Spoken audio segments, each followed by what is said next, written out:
एखाद्या IPS ऑफिसरने आमदारावर अशा प्रकारे घरात घुसून कारवाई करण्याची ही कदाचित पहिलीच वेळ होती. This was certainly not how Karnataka MLA Ravikant Patil had imagined he would spend his birthday.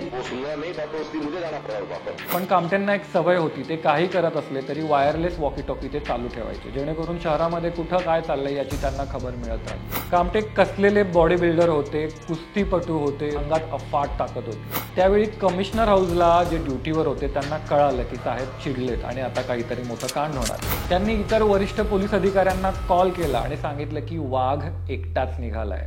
वाघ हा कामटेंसाठीचा एक कोडवर्ड होता.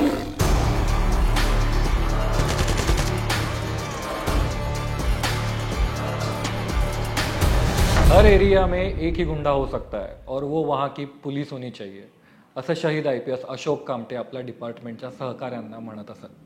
2006 साली अशोक कामटेंची सोलापूरला बदली झाली. कर्नाटक बॉर्डरजवळ असलेले हे शहर म्हणजे एक बहुभाषिक शहर होतं. या शहरामध्ये दलित आणि मुस्लिमांबरोबरच कन्नड आणि तेलुगू भाषिकांची संख्या देखील मोठी होती. त्यामुळंच हे शहर काहीसं सेन्सिटिव्ह होतं. छोट्या छोट्या गोष्टींवरून, छोट्या मोठ्या अफवांवरून इथे लगेच दंगली पेटायच्या. गल्लोगल्ली गुंडांची दहशत होती. या गुंडांना राजकीय आश्रय होता, त्यामुळं पोलीसही सहसा या गुंडांना हात लावायला धजावत नसत. तेव्हाच्या या सर्व परिस्थितीमुळे सोलापूर शहरातलं पोलीस डिपार्टमेंट काहीसं नाउमेद झालं होतं. कामटेंनी जॉईन केल्यानंतर काही महिन्यातच खैरलांची हत्याकांड घडलं. काही सवर्णांनी 4 दलितांची हत्या केली होती आणि त्यामुळे महाराष्ट्र पेटलं. सोलापूर पेटणार हे साहजिक होतं.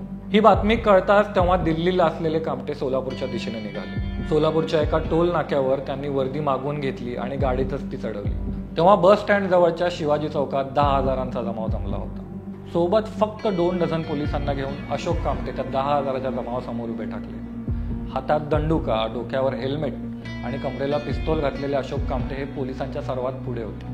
जमावासोबतच पोलिसांसाठी हे चित्र नवीन होतं, कारण बंगल्यात बसून, चौकीत बसून ऑर्डर सोडणारे अनेक अधिकारी त्यांनी पाहिले होते.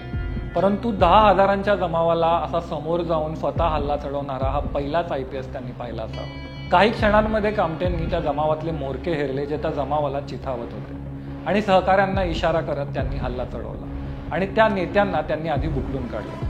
आपले नेतेच मार खातायत म्हणल्यावर जमाव पांगला आणि मागे राहिला चपलांचा ढीग. या घटनेमुळं सोलापुरातल्या पोलिसांचं मनोधैर्य वाढलं.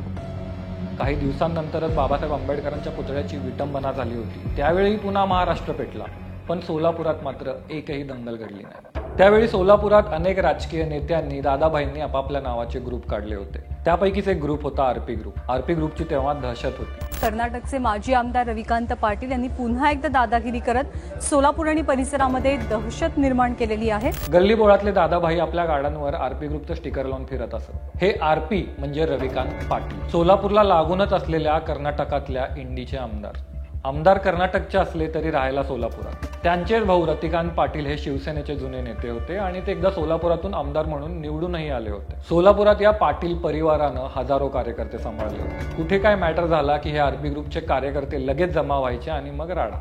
त्यामुळे त्यांच्या नादाला सहसा कोणी लागत नव्हतं. दिवस होता 16 ऑगस्ट 2007, या रविकांत पाटलांचा वाढदिवस. त्यांच्या 7 रस्त्याच्या बंगल्याबाहेर मोठ्या संख्येनं कार्यकर्ते जमा झाले होते आपल्या आमदार साहेबांचा वाढदिवस साजरा करायला. आणि त्यांनी रात्री उशिरा फटाके फोडायला सुरुवात केली आणि कायद्याने तर रात्री 10 नंतर फटाके फोडायला बंदी होती.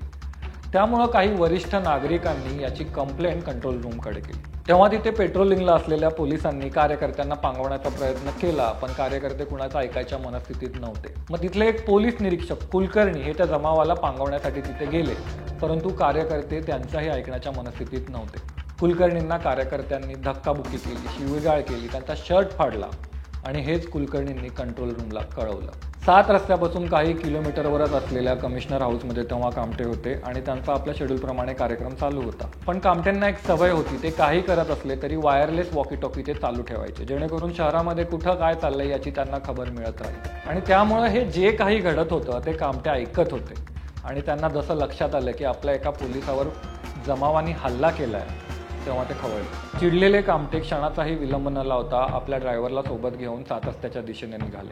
त्यावेळी कमिशनर हाऊसला जे ड्युटीवर होते त्यांना कळालं की साहेब चिडलेत आणि आता काहीतरी मोठं कांड होणार.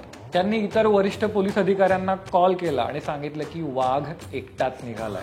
वाघ हा कामट्यांसाठीचा एक कोडवर्ड होता. काही मिनिटातच 7 रस्त्याच्या त्या बंगल्याजवळ कामटे पोहोचले आणि आधी त्यांनी तिथल्या कार्यकर्त्यांना यच्छेत चोपलं. कामटे कसलेले बॉडी बिल्डर होते, कुस्तीपटू होते, रोज ते 2 तास हार्डकोर वर्कआउट करायचे. अंगात अफाट ताकद होती. कार्यकर्त्यांची जिरवल्यावर त्यांनी आपला मोर्चा आमदार साहेबांकडे वळवला. आमदार साहेबांना सांगितलं की तुम्ही सरकारी कामात अडथळा आणलाय, त्यामुळे आम्ही तुम्हाला ताब्यात घेण्यासाठी आलो आहोत. पण आमदार साहेब काही ऐकायला तयार नाहीयेत. मग काय, चिडलेले कामटे सरळ बंगल्यामध्ये घुसले. तेव्हा त्यांना अडवायसाठी जो आला त्याने मार खाल्ला. तेव्हा कामटे कुणाचंही ऐकायच्या मनस्थितीत नव्हते.